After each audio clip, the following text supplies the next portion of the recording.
Hi, Chris here from WhiteheadIndustrial.com, and today I'd like to talk to you about nibblers.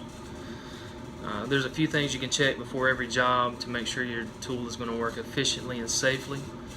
One of the first things to check as far as safety wise is your cord. You want to make sure your cord has no nicks in the insulation that could allow a bare wire to touch metal, causing you to get shocked or someone else to get shocked.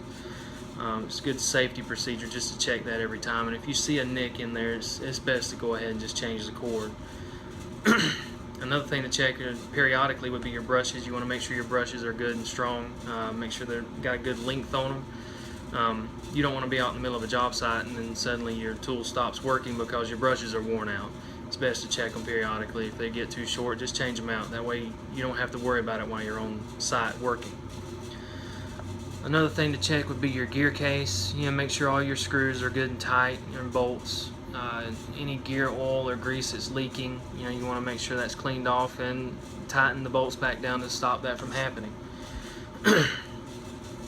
And last but not least, and probably the more important thing to check, would be your punches and dies. Worn out or damaged punches and dies can cause your tool to work harder.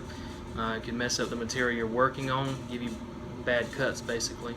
And it's just a good maintenance thing to do, to check them before every job. You don't want to get out there and then go to cut and realize that your punches and dies are worn out and you need to change them. And also damaged or worn punches and dies make your tool work harder, and with any power tool, the harder it has to work, the shorter its lifespan is going to be. So it's best to keep it running as smoothly and efficiently as possible to make it last longer. If you're worried about what die to use for the job, you can check your manufacturer's catalogs or their website.